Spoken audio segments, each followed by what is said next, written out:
Hello, everyone. Good afternoon.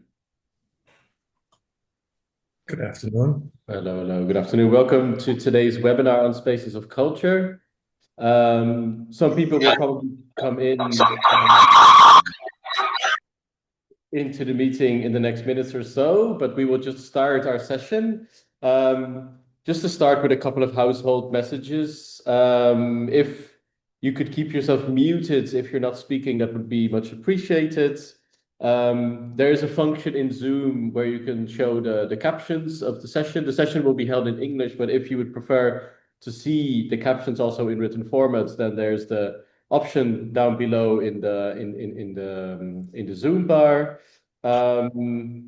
Please use the chat function. When we're doing a little bit of a presentation at the start, you can already start putting your questions in the chat for Q&A. But we will definitely also in this session today have ample room for interventions to ask your questions. We will also be recording this session, so that's just for you to know. And if you prefer not to be visible or audible in the recording, and you have a question, then of course, please do enter your question in the chat and you won't be visible. So then we will just start our session. So today, to those who have joined previous sessions, this will be the third in our series. And since this is the webinar that is closest to the deadline, we didn't want to do a full presentation of what is the Spaces of Culture program again, what are the targets, the objectives, what are the main parameters and paradigms that we want to achieve with this program. Rather, we would like to focus on basically doing the application, writing the application forms, the final steps towards submission, because the deadline is on the 21st of June, so it is becoming pretty close. So that's why for today's session, we wanted to approach this more as a clinic. So we will give a couple of guidance points on the main aspects of doing the application. We will zoom in on the selection criteria, some of the things that are very important to think about. We will give some tips on, doing the final steps in finalizing your application. But as said, we also really wanted to give you the opportunity to come in and ask your questions about, the process of actually doing the application. So Teresa and I, we are co-managing the Spaces of Culture project. We will host the session a little bit according to this. So we will start with, let's say, the requirements. How does it work again? What to submit when? What are the different required documents that need to be submitted? Then zooming in on the selection criteria, we will look per selection criteria on a couple of things for you that are important to consider. Then, of course, we will open the floor for your questions at that point, and we want to end the session just with a couple of tips for you to take on board and to share with your partners also when finalizing the proposal. So yeah, as I said, the session will be recorded. Also, do feel free to share it with your partners. So the partners you are currently working with for your application, feel free to share the recording and this presentation and the material afterwards with them too.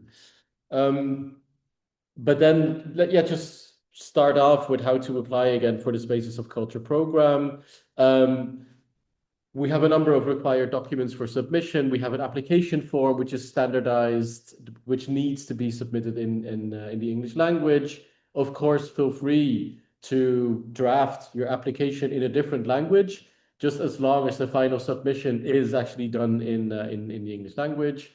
The same goes for the budget form. This needs to be completed in English. It needs to be complete. It also needs to be drawn up in euros, but there is the possibility for you to also draft it in a different currency if that is helpful.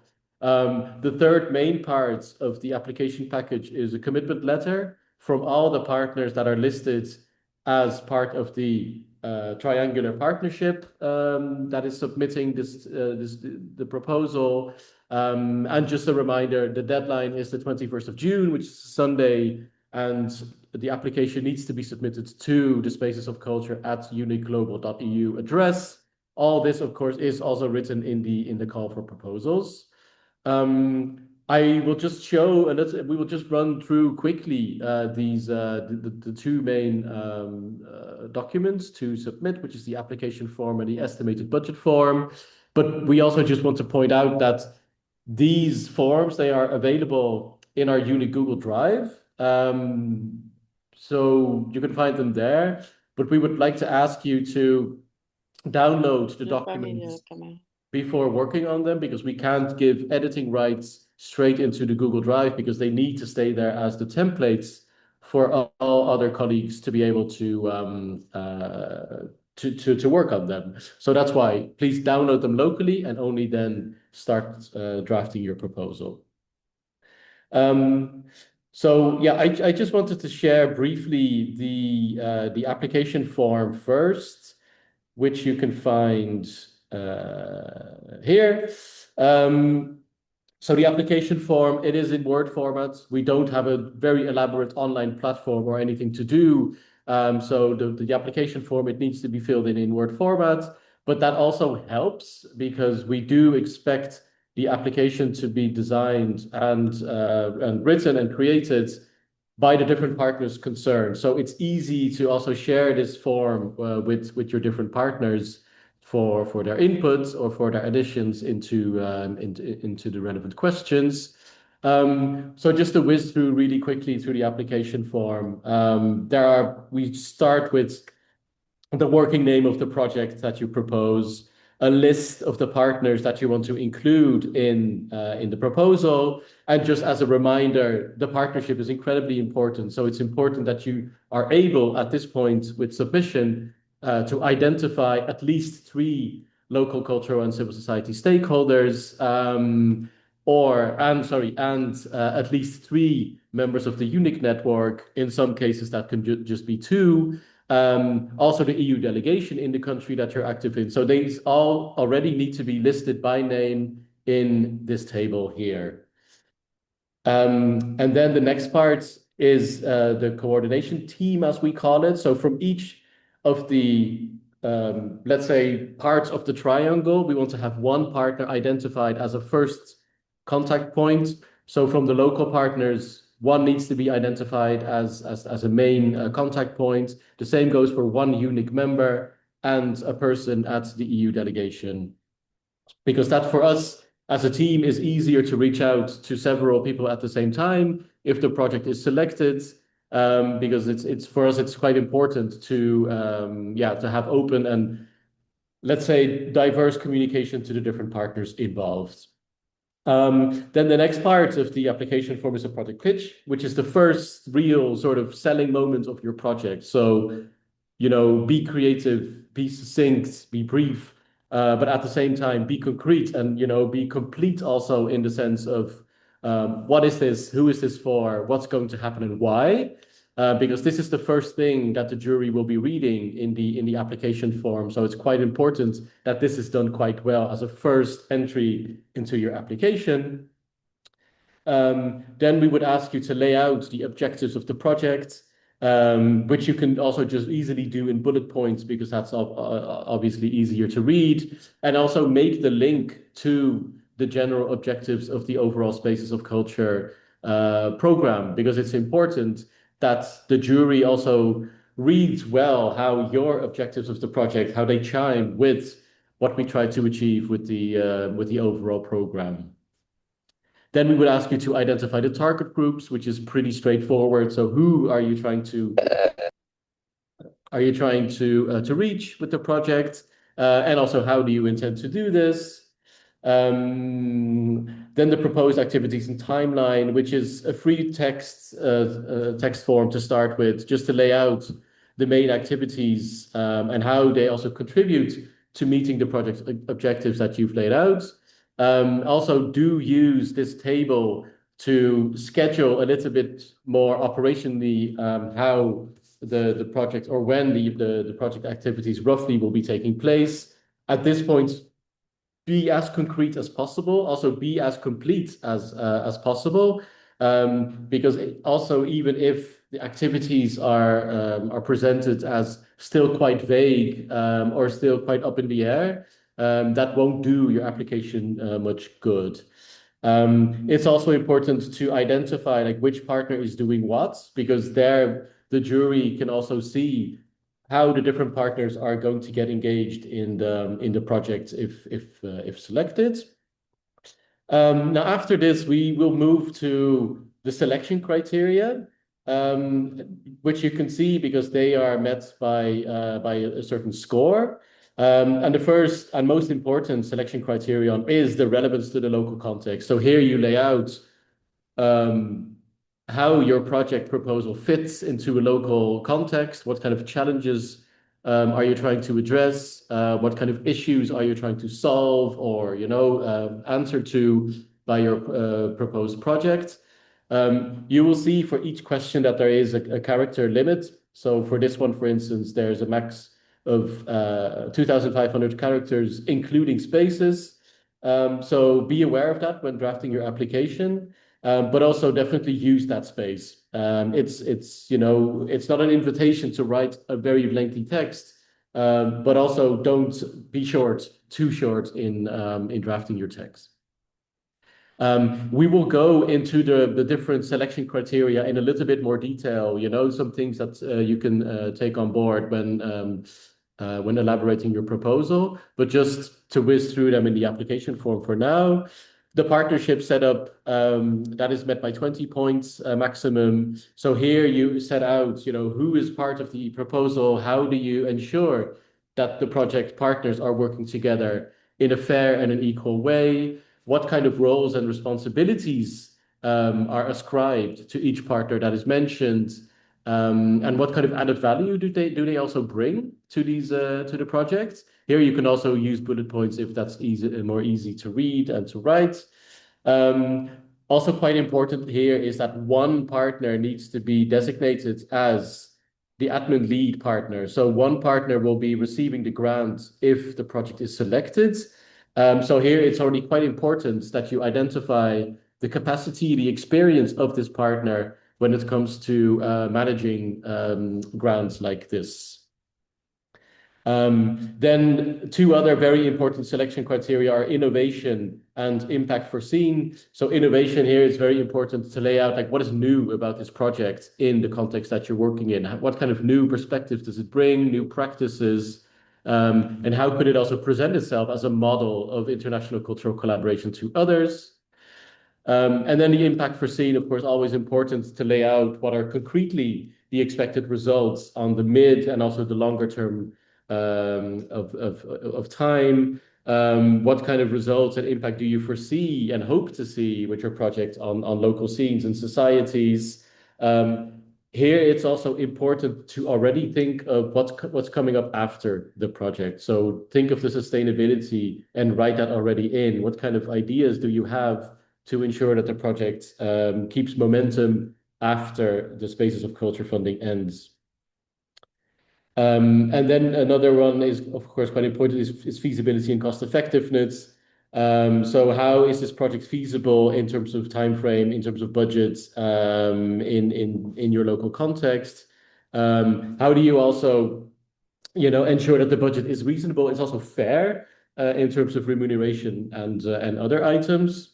And here is also a part of this question is also a risk assessment table. So here you can put in potential risks that your project might meet, how likely they are, and what kind of impact they might have, and what kind of mitigation measures you propose against that risk. And then we have a last small question on environmental sustainability, because of course it's quite important that every project also considers its footprint and what kind of plan is in place for sustainable use of resources. How does it also address environmental sustainability as a topic, sometimes in a project that is more relevant than others, but it is important that each proposal has a consideration of environmental sustainability in place. And then there's an optional box for additional material. So if you have links to share that you think could be interesting for the jury to read or see, then feel free to add up to 3 links in this particular box. So as I said, this form, it's available online. Here you can just again see the selection criteria lined up that you could easily read after. And just in general, just consider that this is the only templates that we accept. So we don't accept any other form of application form. It really needs to be this particular form to be used. So I will just pause with the application form and move on to the budget form, which I'm now looking for in my, yeah, here we go. So the budget form, not to go into too much detail. I mean, some of this, of course, you can read back later. Again, this is the only budget form to be used, and that is accepted by the jury. Send this together with your application form, and yeah, that it adheres to all the rules. So just looking at the income side, so here you list the different amounts of income, so the Spaces of Culture grant, any kind of self-funding by the partners, any kind of co-funding from external partners and sponsors. Please specify that as you know, specific as possible, because that's good for us to see where the co-funding is coming from.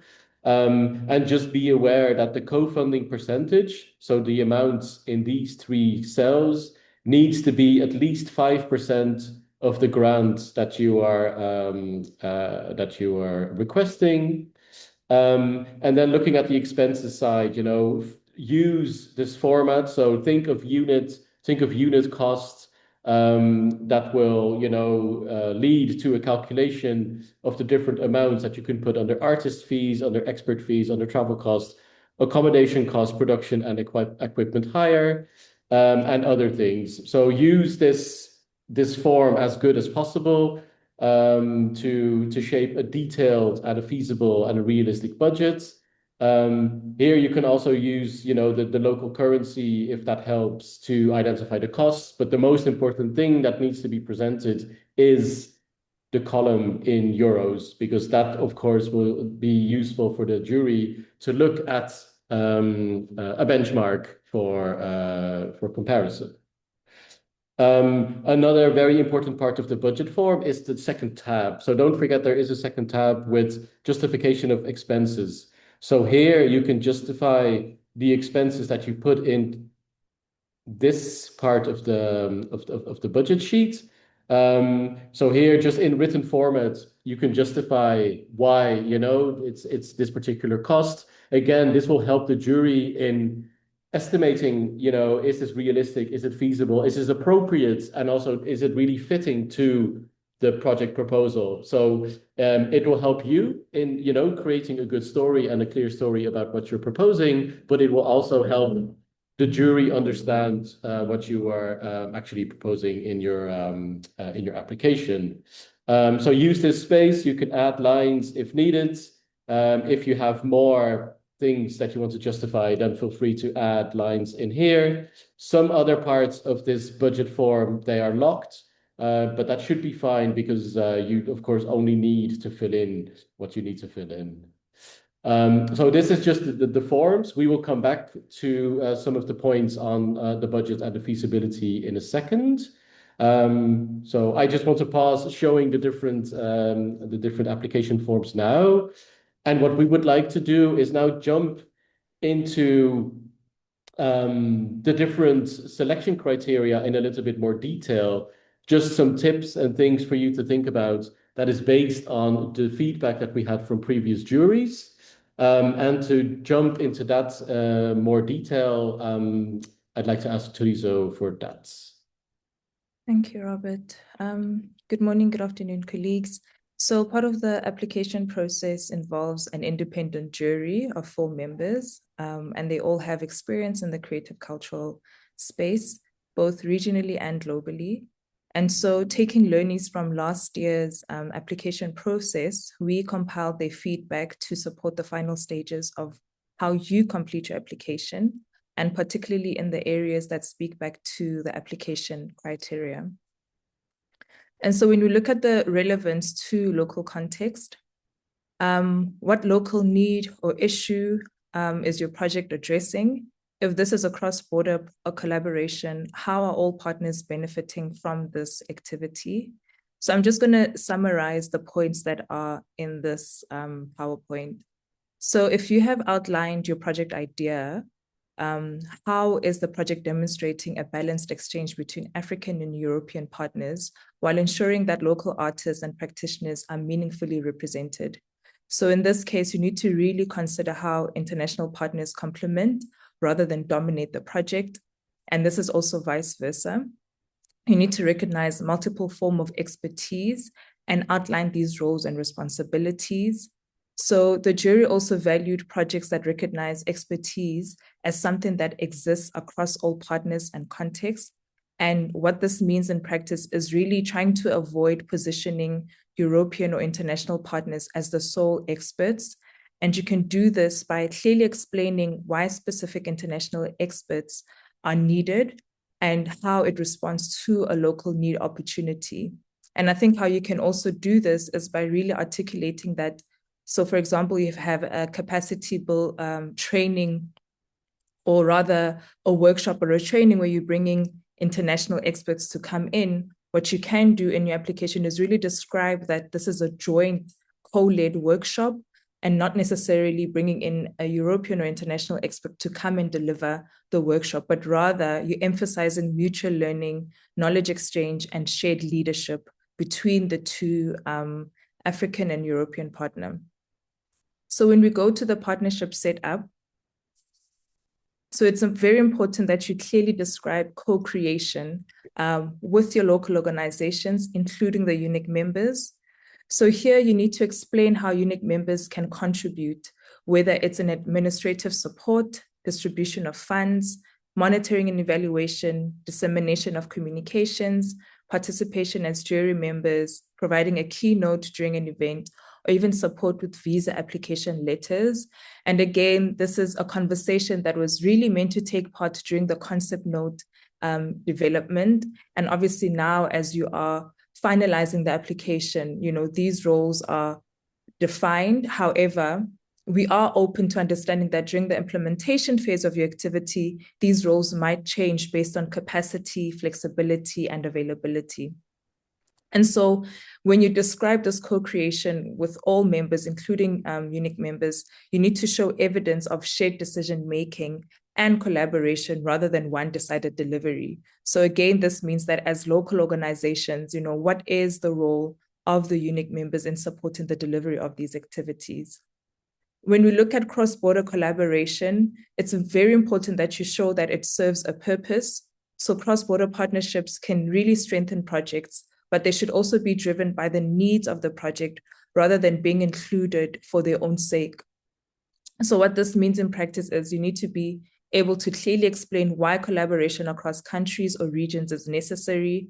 You need to demonstrate how the exchange benefits participating communities and partners, and also ensure that international and regional activities remain connected to local realities, priorities, and challenges. When we move to the criteria of innovation, so the jury here really valued innovation that was clearly connected to the project's objectives, partnership approach, and intended impact. So strong applications need to demonstrate how collaboration between African and European partners would generate new ideas, perspectives, methodologies, or ways of working that could not be achieved by a single organization acting alone. So innovation here is not only understood as the introduction of new technologies or creative products, but also as a new form of collaboration, knowledge exchange, community engagement, and inclusive practice. So here the jury also highlighted the importance of really linking innovative ideas to concrete activities, outputs, but as well as long-term outcomes. And we'll come in terms of just unpacking what long-term outcomes look like in the next slide when we speak about the impact foreseen. So if we go to impact foreseen, in your application, your objectives must be really well defined and directly connected to the expected results and impact. So after a year of implementing the project activities, what does the next 6 months or even 2 years look like for this project? The community, the audience, as well as the partners involved. And again, this speaks back to the uniqueness of the Spaces of Culture program, that we're not just looking at supporting projects that are very short, but look at long-term sustainability. So again, projects that demonstrate a potential for impact that will form a longer-term vision where the cultural creative ecosystem will benefit. And again, this is a conversation that was meant to begin within the concept mode, but then it will also be, I think, discovered even further while you implement the activities, because we have seen this within the projects that we've supported, where the sustainability or the longevity of the project will still continue even beyond, the year of implementation. When we look at environmental sustainability, it is very important to consider environmental sustainability as an integrated part of the project design rather than an add-on activity. So this consideration can be demonstrated in travel, whether it's inland or air, when you're hosting an event, hosting partnership meetings, or even in instances where production is involved. It is very important to show your commitment and responsibility to the environment within the cultural practice. So sustainability does not necessarily require large-scale environmental interventions, but rather it needs to reflect through practical choices and intentional decision-making throughout the project lifestyle. So applicants are encouraged to really consider how project activities can minimize environmental impact through measures such as local sourcing, the use of recycled or upcycled materials, how you're going to reduce waste, prioritizing digital meetings where appropriate, and making conscious choices around travel and production processes. Where possible, projects may also consider more structured approaches such as carbon footprint tracking, environmental monitoring, or commitments to sustainable procurement practices that align with broader climate justice objectives. Yeah. So rather than simply listing environmentally friendly activities, applicants should articulate the intended outcomes and value of these choices for both the project and the communities involved. And the last criteria is feasibility and cost effectiveness. So here, again, looking at the amount that the fund can basically give you, which is 50,000 euros. Proposals should really demonstrate a strong connection between the project activities, the budget, the timeline, and intended outcomes. A well-developed budget should provide a clear and realistic picture of how resources will be allocated to support the successful delivery of the project. So the jury also highlighted the importance of fair and equitable collaboration when allocating resources across the partnership. So, for example, when we look at fair and equitable line item fees between partners, especially if you are working with a European partner, you need to obviously localize it. So are you giving fair and equitable fees to the local partners based on, let's say, maybe the standardized fee within that local context? But then if you are bringing a European partner, are the fees also equitable in a sense that if they're working the same hours or if they're contributing in the same capacity, you need to make sure that the allowance and fare is equitable and fair. So budgets should also reflect a balanced approach that recognizes the value of contributions from all partners, artists, practitioners, and project staff. Remuneration should also be transparent. I spoke about this earlier on, fair, but also reflective of professional standards, ensuring that the local and European partners are treated equitably within the context of their respective roles and responsibilities. And so ultimately, a strong budget should demonstrate not only good financial planning, but also the project's commitment to fairness, feasibility, and effective delivery. And so if you're unclear about the eligible and non-eligible costs, please email me or Robert, or you can even ask about them within the chat box. And so this information is made available as a resource on our webpage. I will put in the link shortly. But at this moment, we're going to open up the space for a Q&A. And please just raise your hand and then we'll try and get through everyone.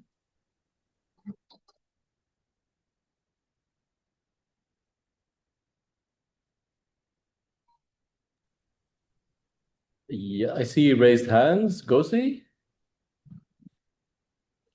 Hi, everyone. How's it going? Thank you. Hear you well. Yes, yes. Thanks a lot for the information. I'm Khosi Makaza from Namibia, and I'm representing an organization called Open Arms Trust. So we just had one quick question. If two of our locations for our project are in Namibia, where we are based, and one location occurs in Botswana, which is next door, and if we collaborate with a unique partner which is in Botswana, would that complete our triangular relationship when it comes to the unique partners? If we only have two Namibian-based unique partners with the extra one Botswana-based unique partner, or would we then require a third unique partner in Namibia still, and then still add the Botswana unique partner? Because we thought maybe it would make sense if the triangular requirement for the unique partners was satisfied if two are in Namibia and one is in Botswana. Yes, it is. That is correct. So the triangular partnership of criteria of 3 unique members, it goes for the entire project. So that could mean 3 unique members in Namibia, or 2 in Namibia, 1 in Botswana, or any other constellation. Thank you so much. Thank you. Yes, no trouble. And I see Mo Ayala. Hello, everyone. Good afternoon from Lagos. So thank you very much for this. My quick question is, I learned you just mentioned something about a case where there could be 2 unique members. What is that context? One. And my second question is, how for some of us on the continent, especially on the region, we are still having difficulties coordinating all the unique members. We have reached out to both you and Thariso severally. We know the time, but we know how best can we still get the support to get contact or contacted or introductions. We have been speaking through our federal government to some of the unique members, but we still want to know how best can we get more support as my second question. Thank you.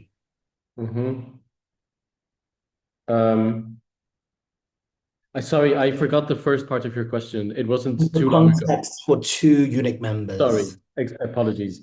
So the context of 2 unique members, that goes for countries where there is no official unique cluster established. And there are 18 clusters established in sub-Saharan Africa. And just looking at Nigeria, there is one. So that means that a minimum of 3 members would be required. As another example, I know we have a colleague from Malawi also in the room. There is no unique cluster established. So there the minimum would be 2.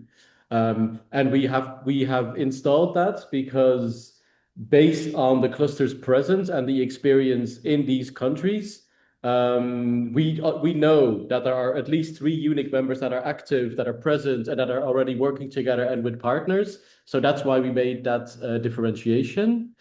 And then on the second questions about engaging with and reaching out to the unique partners, we know that this is a hard task, and we've installed this triangular partnership because the basis of Spaces of Culture and also the wider Africa-Europe Partnerships for Culture program that we are part of is to forge partnerships between European actors and African actors on the continent.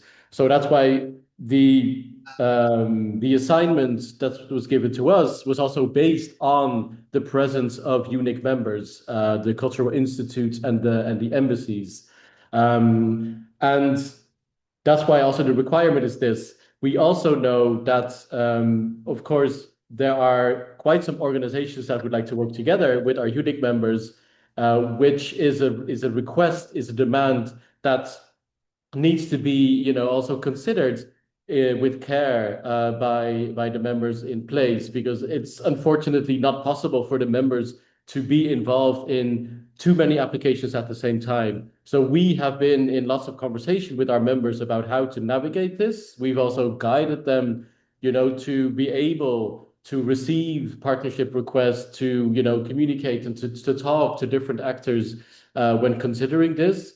Of course, the members, they also look at incoming proposals and how they relate to the overall Spaces of Culture objectives, looking also at capacity and everything. So the clusters or the groups of members, they have, you know, they have put systems in place to also look together and also as individual members to see how best they can respond to this. Another factor in this is the time. You know, we know it takes time to forge partnerships, to look together at what is feasible, what is possible to submit together. That's why, you know, in some cases, members, they just cannot, you know, accommodate every partnership request coming in. Of course, we hope, and that's the aim, that there is also a communication about this. So we can also individually exchange in a little bit more detail to see who you've reached out to exactly, like persons or members and everything, and see how we can reach out to extra. But at this point in the process, you know, our members, they will also already be in conversations with other partners on different applications running. Thank you. We will reach out to you after the call. Thank you. Thank you. Do we have any other live comment question?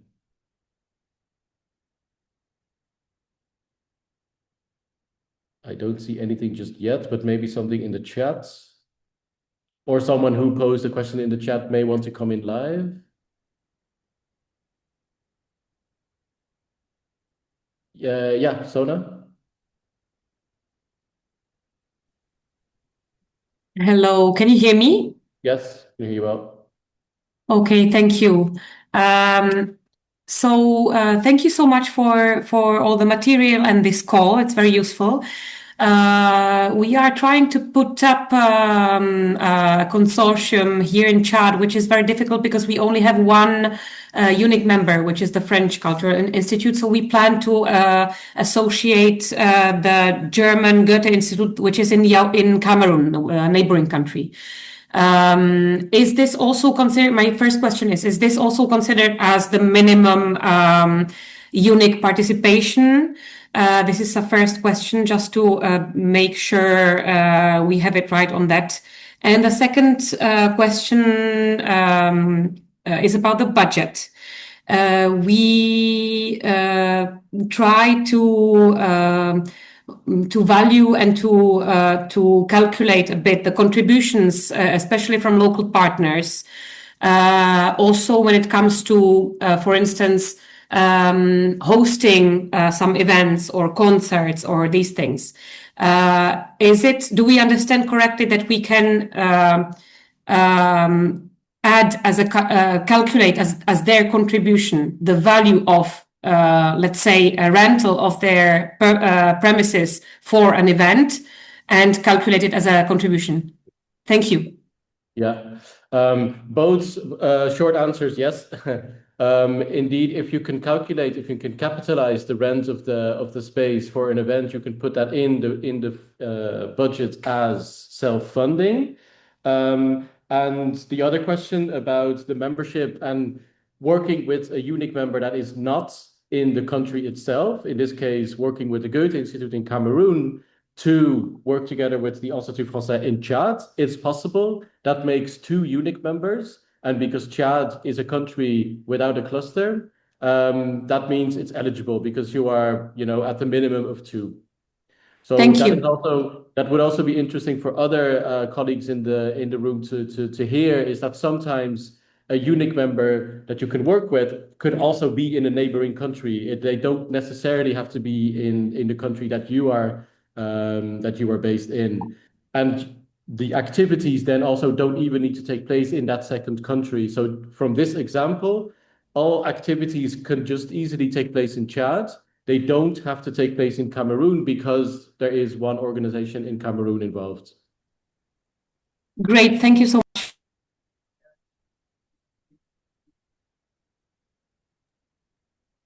Robert, there's a question by Abigail because they're struggling to unmute. Also try to unmute them.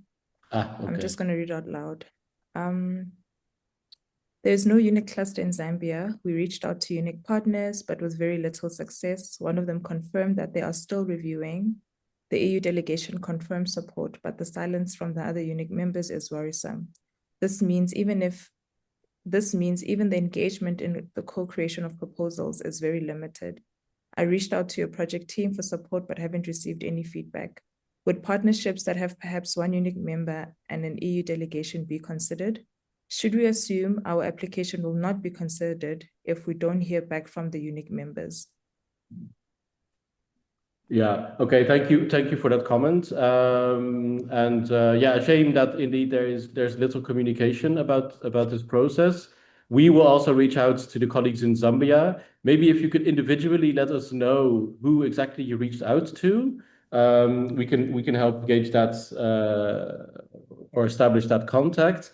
But when we look at the criteria, we do have to conclude that one UNIC member plus the EU delegation, it would not be enough, because, and this is also just sort of an assignment that we get, is that we need to involve different EU countries in every application. So if it's just the one, let's say a French institute or a Goethe Institute, that would unfortunately not qualify as, let's say European enough part of the triangle. But we will help reach out to the colleagues in Zambia.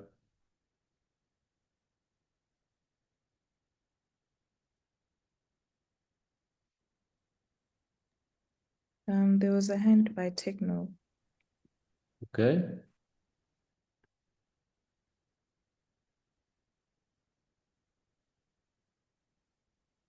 Is Techno still here?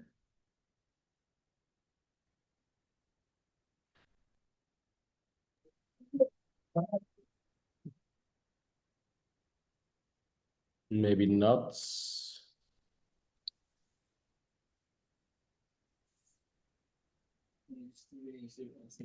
Yeah, good afternoon. How are you doing? Hello, hi. Yeah, so I want to ask a question. How can I be able to establish one of the unit member in my country? I am Jonathan Ansumana from Liberia, and I work for UMO Foundation, Youth Enlightenment Movement Organization. Yeah, that's my question. Yeah, Liberia is one of those countries where there is no cluster present. So that means that UNIC is also less visible and less obvious to reach. So what we've done at the start of the call for proposals process is also to have a list available of UNIC members present in every country in SSA. We know that in Liberia that there is an Alliance Française and there is a number of EU embassies. So there's an embassy of Sweden, there's an embassy of Ireland, I have to say, but we have this list that we can consult. So the main sort of first step that should have been done is to indeed reach out and lay contact with them. We know that that's not easy to do, of course. And we also, we have to be realistic at this point, with the deadline being very near. It'll be very difficult to, at this point, start reaching out and together, shape the proposal. But Teresa just dropped the link in the chat where you can see who is present in this case, Liberia. And as I said, because there is no UNIC cluster, it may be less obvious for as a way in. But you could start there. But realistically speaking, at this point, you will probably be a little bit late to lay the ground to together shape a proposal. And just in the slipstream of that, we've also been receiving emails or messages from colleagues who are just finding out about the Spaces of Culture call. Of course, it's so close to the deadline that it is almost unrealistic to work on a proposal from this point. We will have a third call for proposals in 2027. So even if you haven't been able to make contact with UNIC members or other partners or are just finding out about the call, if you think about the new call coming up in 2027, you'll have plenty of time to prepare for that one. But this one, with the deadline next week, Sunday, will probably be very, very ambitious. Robert, can I have the floor, please? Because I don't see how to raise the hand. Okay, yeah. Thank you very much. So if I'm just understanding you very well, sorry for interrupting you, is Kashini Shabani Gadi from the Democratic Republic of Congo. So we trying to understand the call very well. So I'm trying to ask if there's no any organization which is based in Europe to work with, should I apply only on local level or should I do what? If there is no connection with a UNIC member in DRC or elsewhere, I'm afraid that we cannot accept this application because for our particular fund, this is a very important criteria that African organizations work together with our members on the continent. So if you don't have the connection to European organizations, then this is just not the fund for you. There are other funds also within the wider Africa-Europe Partnerships for Culture program where this is not a requirement. So these are, that could be mobility grants for individual artist mobilities. These could be for festivals, for instance, in West Africa. We can also, we can provide you with a link to that kind of information. But when we look at the spaces of culture, this partnership between African and European actors is a very strong and strict also requirement. Yeah, thank you very much for that clarification. So can you just drop that link in the chats in a way for me to just get it and try to see the opportunities? Yeah, we will do that in a second. Yeah. Lovely. Thank you. I saw that. So there was Thomas. Yeah, Thomas's hand has been raised for quite some time. Okay, Thomas, please. And then we'll go to Samsung and then Sona.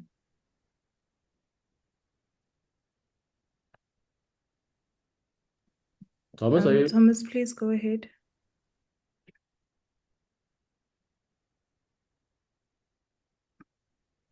Yeah, I'm Tom from Malawi. I would like to thank you very much to give me an opportunity to come on board and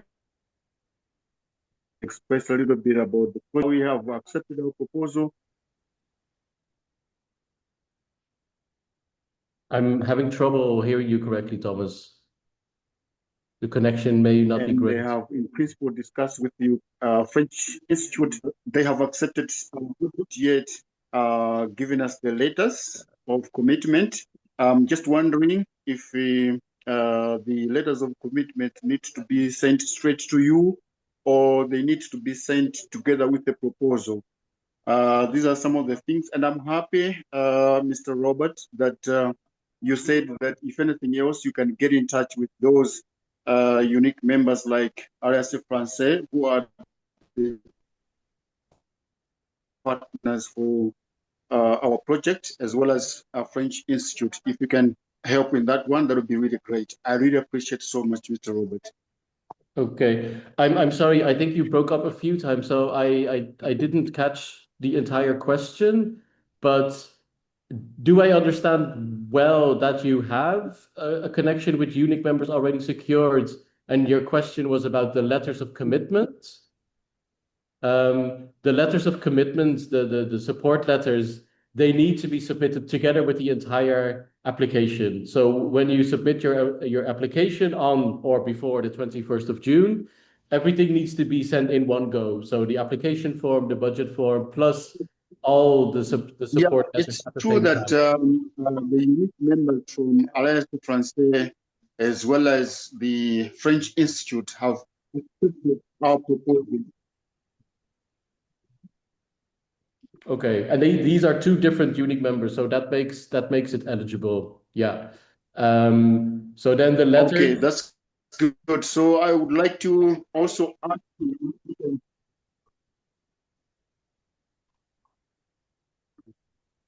I think it's. Thank you very much for that. I would like to ask you if you can help to get engaged with them for the letters to be submitted so that we can submit in due time. Thank you very much if you can help in that one, because they haven't yet given me the papers.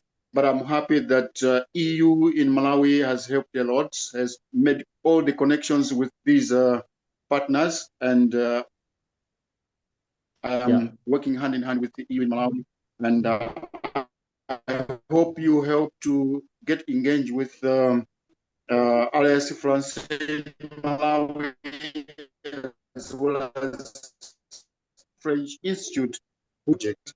Yeah. Thank you, Mr. Robert.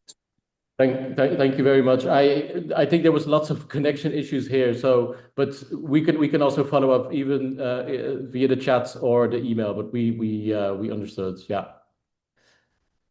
And then our colleague called Samsung, you had your hand up before.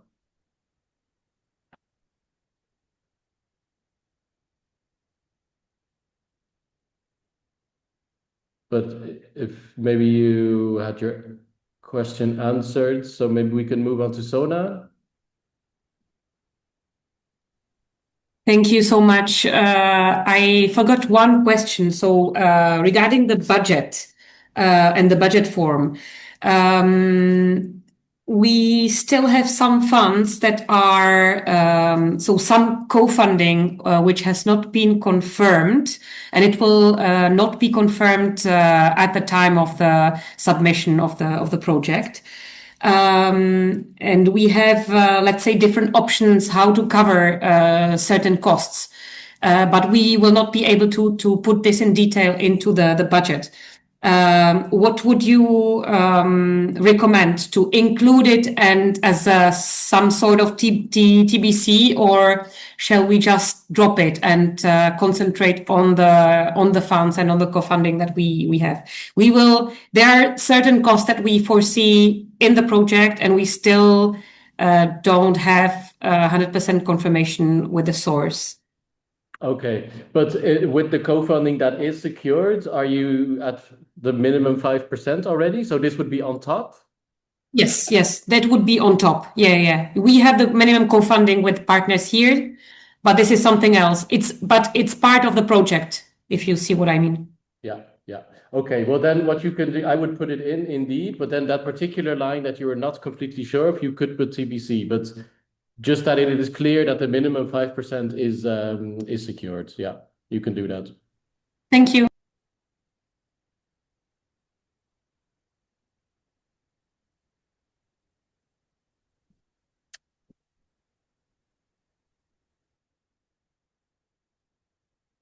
Okay, did we have other questions live or in the chat?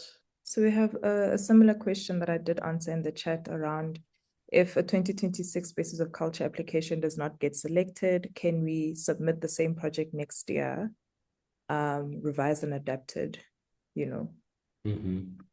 Yeah, that's absolutely possible. Yeah. So that is possible, and we do encourage that you use this year or even the following couple of months to work on the project with the partners, because we do have other unsuccessful projects that are working on the proposal again and adjusting it based on the feedback that they have also received from the jury.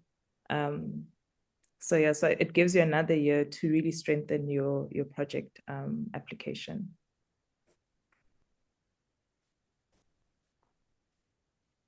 Yeah, I have a question.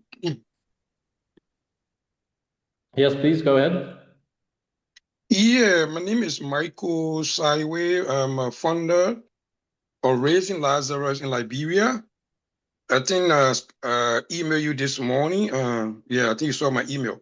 My first question is, how can small grassroots organizations in Africa, particularly those operating outside major cities, connect with or collaborate with nearby UNIC cluster, even if they are not former member of UNIT? Yeah, thank you for that. I mean, yes, of course, it's possible for any member or for any organization to work together with UNIC. We know that sometimes it takes lots of time to lay the contact and lay the relationship to start working together. We had a question about Liberia before, and it is one of those places where there is no cluster established. where there's also quite limited presence. There is an Alliance Française and there's a couple of embassies, but some of those embassies, of course, don't have the biggest of reach. So I think especially, you know, when a smaller organization that is also outside of the capital city, it will take longer to lay those contacts.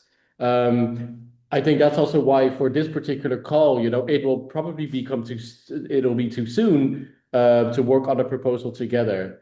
But with this list that we have of members present in the country, you could lay the first contact for either a proposal in 2027 or maybe for a different kind of a project or fund.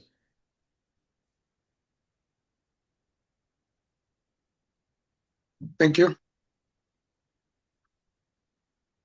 Let's see, I see Patience.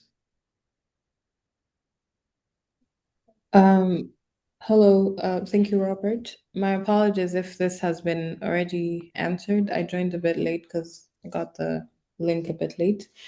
I am from Rwanda and was wondering if it's a requirement that we have 3 partners or if 2 is sufficient for the application. If you mean unique partners, 2 would be enough in the case of Rwanda, because there is no official cluster established in Rwanda. If you mean local partners, that needs to be at least 3. Yes, no, I meant partners. Yeah, so local cultural civil society stakeholders, or, you know, that's a very broad understanding of who a partner could be from, in this case, Rwanda. That needs to be at least 3. Okay, yes, I'm back again. If I'm allowed to ask a second question. Was it clear for Patience? That was clear. I was going to have a follow-up for the partners. That means local for Rwanda or with a German partner as well. So 3 local Rwandan partners and a German partner. So sorry, go ahead. Yeah, so sorry, that means 3 local partners from Rwanda. And then you need at least 2 of the unique members. So let's say the Goethe Institute, the Institut Français, or an EU embassy. Yes. So 2 of those you need that are based in Rwanda. And then on top of that, yes, you could work together with an organization that is based in Germany or in another European country or anywhere else, as long as those first criteria are met. All right, thank you. Okay, so Michael, if you would like to come back in.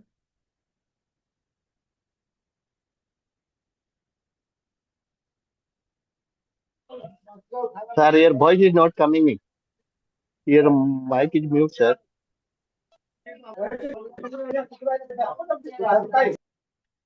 So, excuse me? Michael, did you have another question?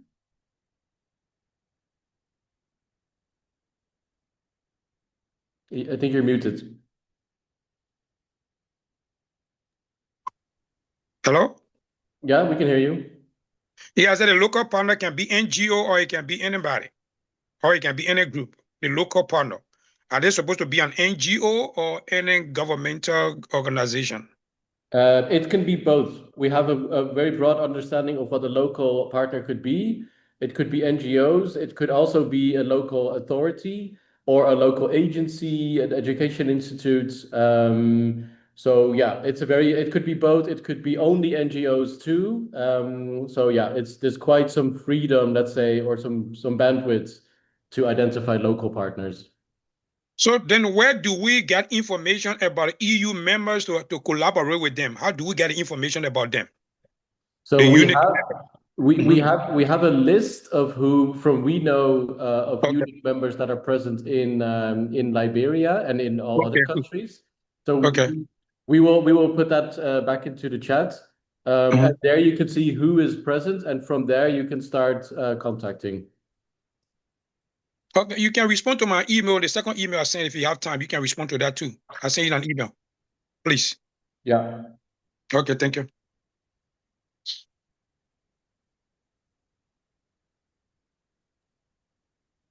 There's a question here from Rwanda. sorry, it's Felician. Do you mind if you use the mic? Or should I just read out your question? Okay, I'll read it out.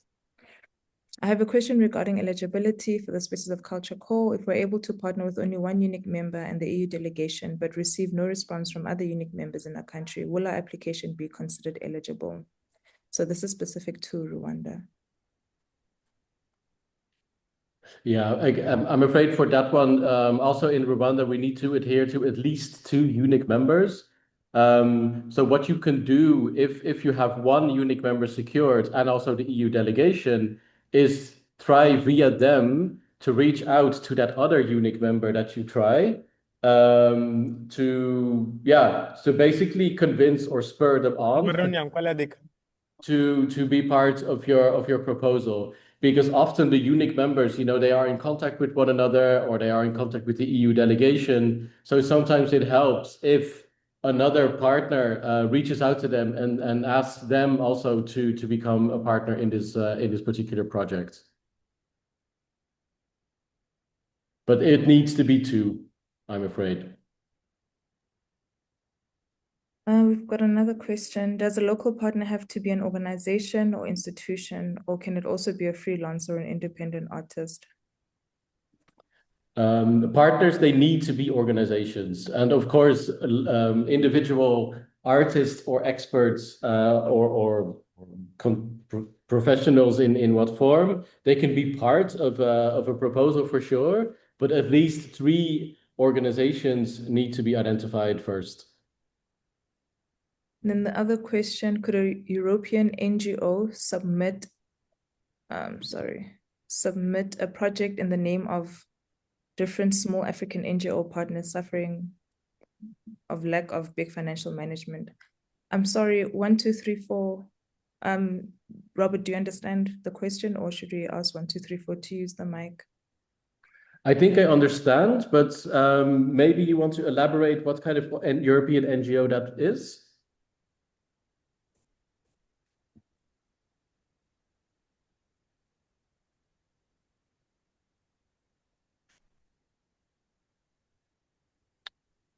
Okay, I'll just reply to the chat directly. So we've got a hand by Nashilongwe. Yeah. Yes. Good afternoon. This is Nashilongwe Shipwe from Namibia, Owela Live Arts. I just wanted to clarify with regard to the members. Apologies, I came about 15 minutes late. So we've managed to confirm FNCC, which is equivalent to our Alliance Française here in Namibia, as well as Goethe Institute. I understand we need about 3, if I'm not mistaken. And then we have, of course, about 2 local partners as well. That is fine, right? I just want to confirm. Yes. So what you need in the case of Namibia is 3 unique members and 3 local organizations, including yourselves, and also the EU delegation in Namibia. So that okay, as well as the EU delegation. Yes. So the delegation of the EU in Namibia, they also need to be listed as partner. Okay. Oh goodness. And all right. yes, we know it's challenging to bring to shape this partnership together. Yeah. The EU delegation can also be reached through some of the unique members, because we know, for instance, the FNCC or the Goethe or some or embassies, they have contact with EU delegations. So if you can't reach the delegations directly, you can also use the unique members to reach out to them. And you said that 3 local organizations, including us, right? Yes, that is correct. Thank you very much for the clarity.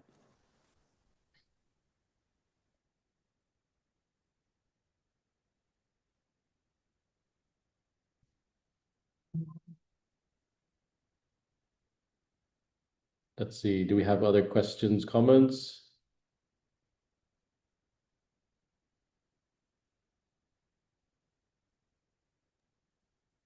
Should the delegation also submit a letter of commitment? I see in the chat.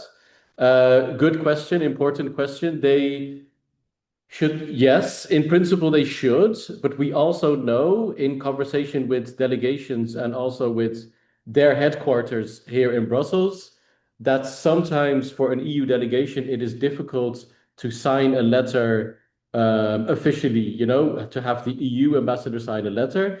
In that case, it could also be an email that is sent by a contact person at the EU delegation, indicating that they support the project. So it's either a signed letter, if they can, that's fine. If that's not possible, that could also be an email. But we do need to see the proof coming from the EU delegation directly that they will support this project. And another question in the chat is, do we already know the deadline for 2027? We do not, but expect the call to be open in the first half of the year, similar to this year.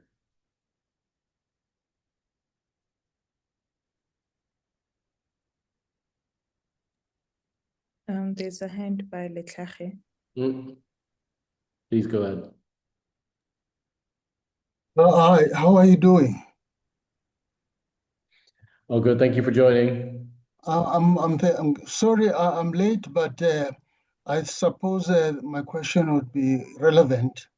I have not attended the two previous presentations, in particular where the concept notes were discussed, and whether one would be eligible to apply without having engaged in a concept note arrangement with any of the partners. I'm from Johannesburg. Thank you.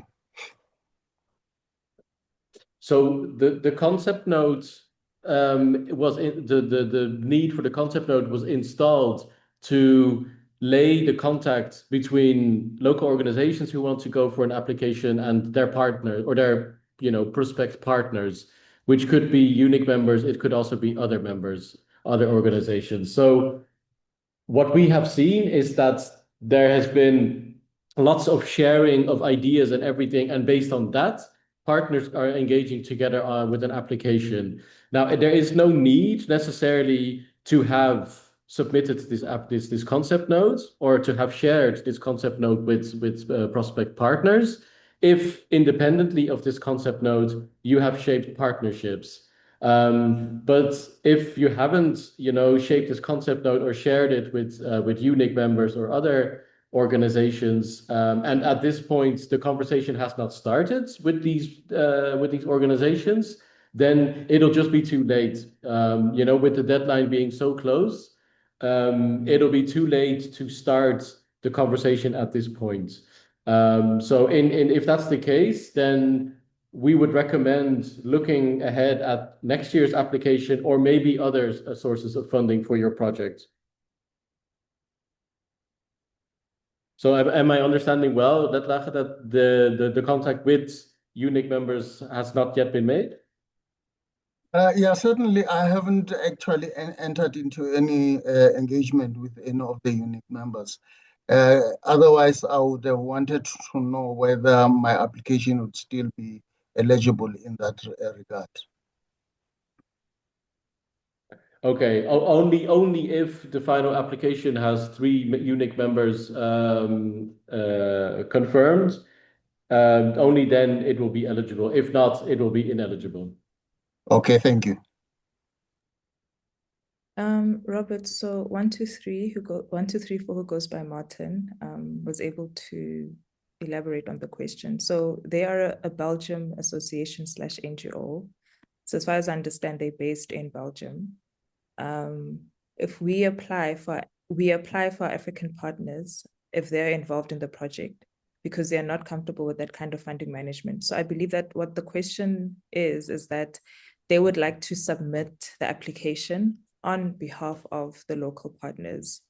I think if you can just elaborate on that structure based on, you can submit, however, you need to be still based in, well, the lead partner must still be based in the region. Yes. So Robert, if you can just elaborate on that. Yeah, thank you. So yes, exactly. I mean, you can be part of an application as a Belgian association or NGO, but the lead partner who will be signing the agreement with UNIC and will be receiving the grant needs to be one of the local entities in Sub-Saharan Africa, or it could be one of the UNIC members. So that is also a solution if the local organizations are not comfortable or not, confident, or maybe just don't have the capacity in need to administer a 50,000 euro grant. The other option would be is to look at who are the UNIC members that are involved and could one of them take on that task. So we've seen that also with the 7 projects that we support this year with the last call for proposals. Where in some countries it is one of the local organizations being the administrative lead receiving the funding and managing the grant. And in other cases, it's been one of the UNIC members because between themselves, they agreed that that was the way to go. So it needs to be one of either category, but it cannot be an organization based in Europe.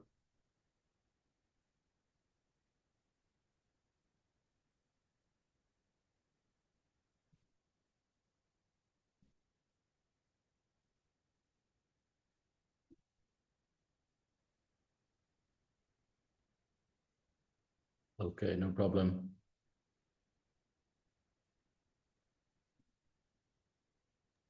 Sorry, I was muted. Yeah, so they're asking the same question. So maybe due to the connection. So this is Felician from Rwanda. I see. Yeah. Yeah. So are you able to partner with only one UNIC member and the EU delegation? Is that eligible? It will not be eligible. So in the case of Rwanda, you would need to have at least 2 UNIC members to be part of your application. And what I was saying before is that the UNIC member that you have committed at this point, they could maybe help in committing the second UNIC member, or maybe the EU delegation can help in doing so. You can also let us individually know who you are talking to and who you are still missing. There's also a question of, the recording, it will be shared. So the recording, the PowerPoint, and the documents or the links that we used in the chat, we will be sending this after the webinar quite shortly. Thank you, Robert. There's a hand by David. Hi, please go ahead.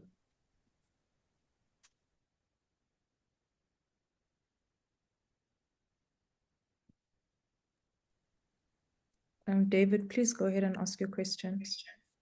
Thank you. Oui, bonjour.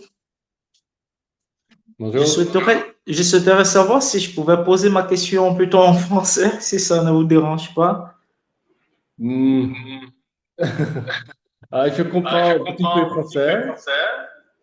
Mais est-ce que possible d'écrire la question en chat?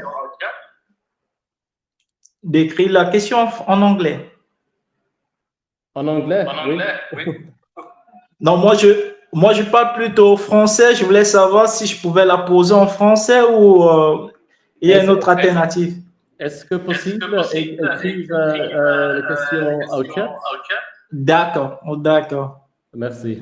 Merci à vous.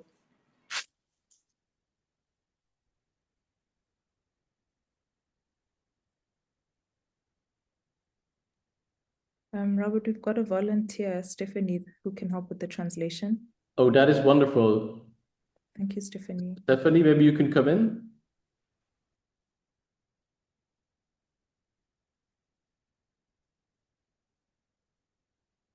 Well, I think that he might ask his question and I will try to translate for him. Or he can write the question in French in the chat and then I can translate it. Yes, we can do that. Yes, thank you. While David is asking his question in the chat, I see another one. is the Spaces of Culture project part of EU's Africa-Europe Partnerships for Culture? Yes, it is indeed. So the Africa-Europe Partnerships for Culture, it is this much larger initiative that has different components. Some are geared towards the entire continent, some are geared towards different regions or different thematics. And our program, the Spaces of Culture, is one relatively small part of this broader program.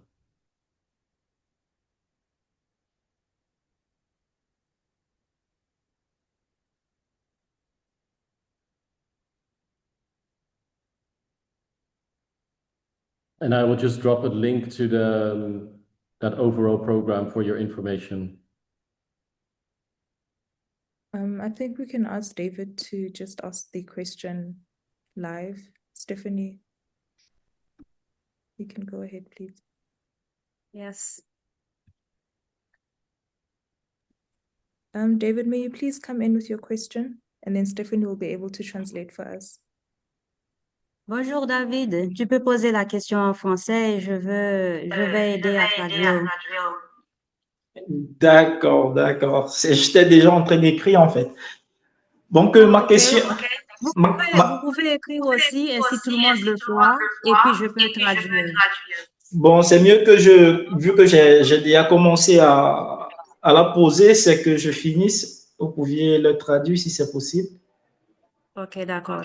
He's writing the question on the chat, and then I will translate it. Donc,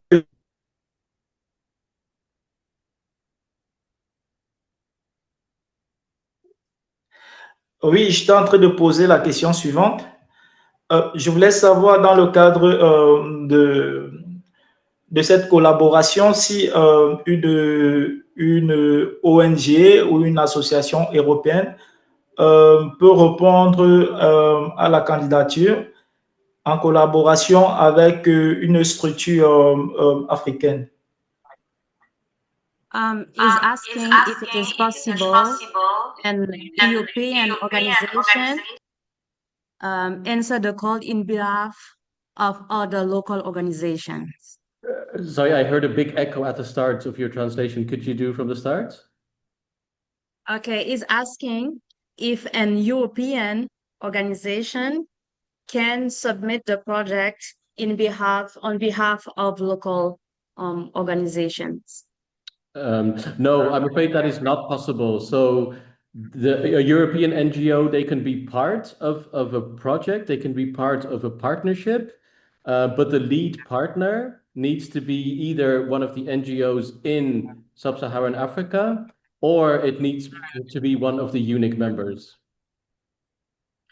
Il dit que une organisation européenne ne peut pas soumettre directement le projet, il peut faire partie de la collaboration, mais ce sont des organisations de l'Afrique subsaharienne qui peuvent appliquer. Je ne sais pas, David, si vous avez capté.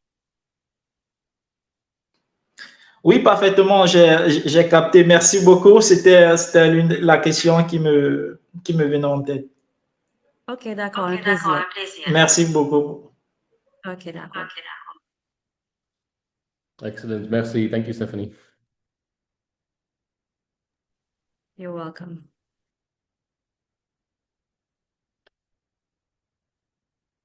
Okay. Was there another question or comment that we've maybe missed in the chat?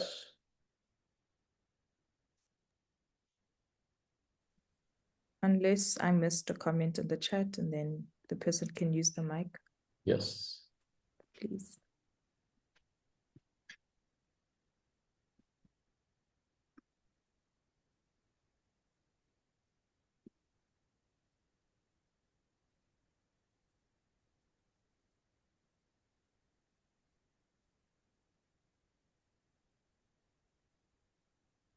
There's nothing in the chat, Robert. Okay, well then, in that case, we would just want to jump into the last couple of things we wanted to convey in this webinar. Just a few tips that we want to give to you in the last parts of the application. I mean, some of these steps you may have already done, which is a good thing, but when elaborating the proposal, you know that it's very important to lay out the partnership setup, the roles, the responsibilities, who does what, who does, where does, where do people come in?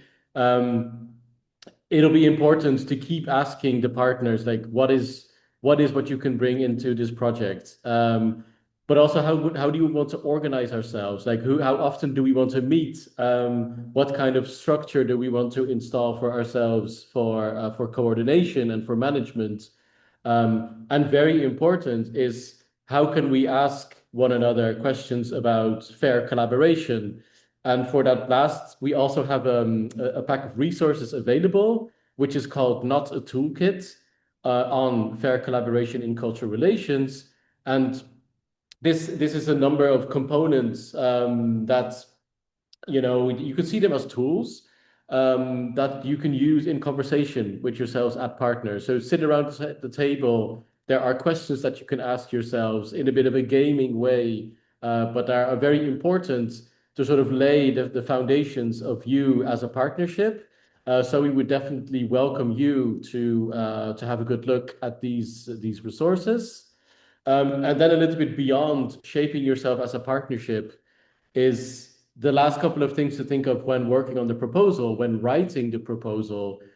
Just keep asking yourselves and the partners, is this clear? Is this still innovative? Is this relevant? So do we really answer to the selection criteria, but also just as a proposal itself, is this on track?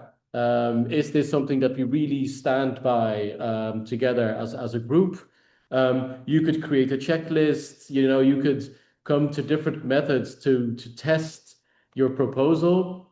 The elevator pitch is often used in many ways, just to test, is this understandable? Do people get excited about your proposal? You can get some feedback from people who are not involved in writing the application. And the most important thing is just keep each other in the loop.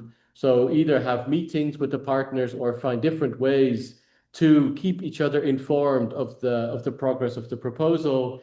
Give each other also the time and space to give feedback, so that all the different partners who are listed also have the opportunity to get involved and feel ownership of the proposal. So this is just a number of things that are important for you to keep in mind in the last, well, let's say 10, 11, 12 days of elaborating the proposal.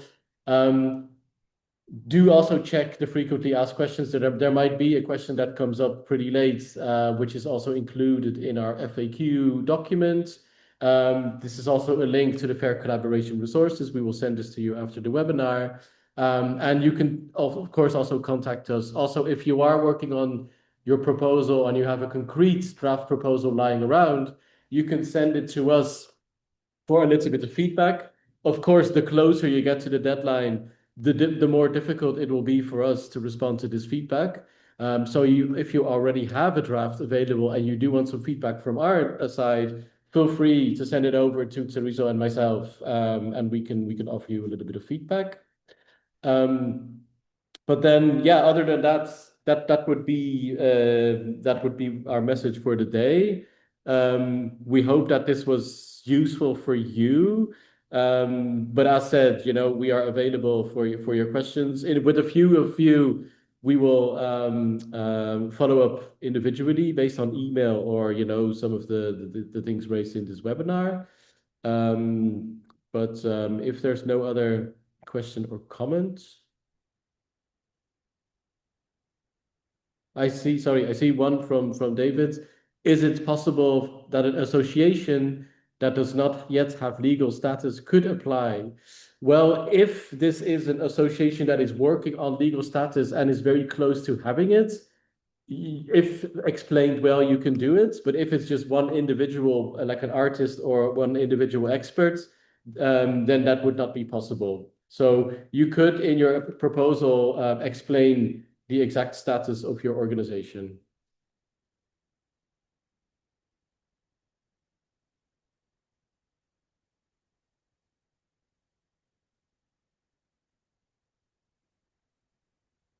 All right. Well, then with that, yeah, we just want to wish you good luck with the last parts of getting the applications over the line. And we are looking forward to receiving them by the deadline of the 21st of June. And have a very good day.